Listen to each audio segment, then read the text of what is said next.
Salut à tous, ravi de vous retrouver sur canalturf.com pour évoquer le programme de ce dimanche 14 avril. Réunion sur l'hippodrome de Paris-Longchamp. Outre le quintet près du marathon de Paris qui aura lieu le même jour sur la capitale, nous aurons des épreuves de groupe, notamment pour les 3 ans, des épreuves qui préparent, pourquoi pas, aux futures poules d'essai des pouliches et des poulains, voire pour certains au Guinée de Newmarket. On revient sur le quintet, près du marathon de Paris, distance de longue haleine. J'ai placé en tête le 4 Palmerino, qui m'a bien plu pour sa course de rentrée le 21 mars à Saint-Cloud, une course de rentrée victorieuse. Il retrouve les handicaps ici avec des prétentions, lui qui est confirmé à ce niveau. Le 7, Vasisaki, quatrième de cette même course remportée par Palmerino, mérite également crédit. C'est un cheval qui compte une victoire et 4 places en 13 quintés corus, preuve qu'il est compétitif à ce niveau. Lui aussi retrouve les handicaps quintés avec des ambitions. Le 14, c'est Imago Jasius qui compte déjà 4 places en 7 quintés corus, pas de victoire, mais un cheval qui a bien fait lui aussi pour sa course de rentrée à Saint-Cloud dans un handicap. Il mérite crédit. Attention également au numéro 12 dans cette épreuve, c'est Airfield Beauty qui reste sur 3 podiums, dont une 3e place obtenue dans un quintet à Saint-Cloud le 17 mars. Ce jour-là, elle était battue du minimum. Attention également au numéro 8 dans cette épreuve, c'est Gypsy Song qui vient de s'adjuger un handicap à Saint-Cloud pour sa rentrée le 17 mars, bien que remontée de 6 livres sur l'échelle du handicapeur.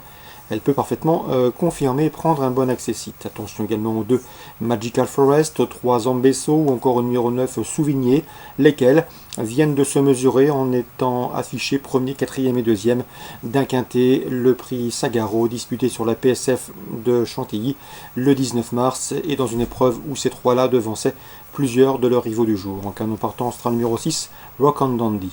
Résumé chiffré pour ce quintet du dimanche 14 avril. 4, 7, 14, 12, devant le 8, le 2, le 3 et le 9. Concernant Paris-Longchamp toujours, suite du programme dans le prix de Fontainebleau, groupe 3, pour les poulains, épreuve qui sert de tremplin généralement aux poules d'essai des poulains. J'aime beaucoup le 204 Persian King qui lui pourrait bien prendre la direction de Newmarket le mois prochain. Quoi qu'il en soit, Persian King c'était l'une des belles impressions l'an dernier. Il compte déjà 3 victoires en 4 courses courues. Un probant succès notamment obtenu en fin d'année en courant octobre sur l'hippodrome de Newmarket dans un groupe 3 ici pour sa course de rentrée. Il mérite crédit.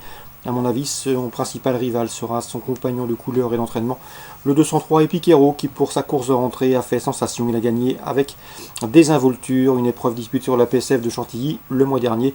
Ici, rien ne s'oppose à une confirmation. 204 Persian King, bon cheval. 203 Epiquero également, le cheval monte en puissance. Ce sera à l'évidence mieux qu'une doublure dans ce lot. Dans le prix de la grotte, son pendant pour les pouliches, j'aime beaucoup le 409 Lily Scandal, qui est passé des box de Fabrice Vermeulen à ceux de Freddy Head. C'est une pouliche de qualité. N'oubliez pas que l'an dernier, sur ce parcours de Paris-Longchamp, le 8 octobre, elle avait remporté le prix Marcel Boussac, une épreuve de groupe 1, avant de vainement s'essayer dans un groupe 1 disputé outre-Atlantique aux États-Unis. 409 Lily Scandal, rentrante de qualité. Concernant le prix Noailles, là aussi, groupe 3 pour les 3 ans, mais cette fois-ci sur plus long, sur 2100 mètres. Nous avons a priori 2 chances prépondérantes dans l'écurie d'André Fabre, avec le 709 Slalom, qui reste sur 2 succès, d'ailleurs 2 succès en autant de courses courues, et le 703 Sirtis, qui est irréprochable depuis ce début, premier puis 2e à Chantilly, dans une épreuve de groupe 3, le prix de Condé pour sa dernière sortie publique. Donc 709, 703, l'écurie Fabre attaque en force.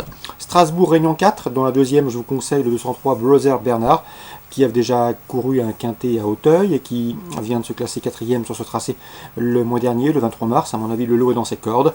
Dans la 6e, le 601 Cœur de Pierre mérite crédit. C'est un cheval qui a débuté correctement à Chantilly le mois dernier, s'y classe en 5e. Ici, le lot semble moins relevé. Il n'aura pas un certain Motamaris sur sa route. Motamaris très estimé et cheval de groupe dans l'écurie Aide. Donc le 601 Cœur de Pierre mérite crédit. Dans la 7e maintenant, attention au 711 Dream Master, c'est un 6 ans. Il fait face ici à un bel engagement, il vient de prouver sa forme en s'imposant à Chaland et on effectue ce long déplacement dans l'écurie du Val d'Estaing avec la ferme intention de signer une nouvelle victoire. Donc pour Strasbourg Réunion 4, le 203, le 601, le 711. Concernant Fontainebleau en Réunion 5, j'ai ciblé 2 courses avec la 2e, le 202 Faya et le 201 International Love. Ces deux-là ont en commun de rester sur une 2e place sur les haies dans la discipline qui nous intéresse. Une confirmation logiquement attendue, 202, 201. Et dans la 4e, attention, 406, c'est Harris, un fils de McPhee, présenté par Michael Desangles. J'ai bien aimé ses débuts victorieux, ses débuts le 9 novembre à Saint-Cloud, où le cheval s'est classé 2e en terrain très souple. À mon avis, il ne faudrait plus tarder à ouvrir son palmarès, et pourquoi pas là, en Réunion 5 à Fontainebleau. C'est le 406 Ariz pour ce programme dominical. Voilà pour les infos de ce dimanche 14 avril. Bonjour à tous et à très bientôt sur Direct Course.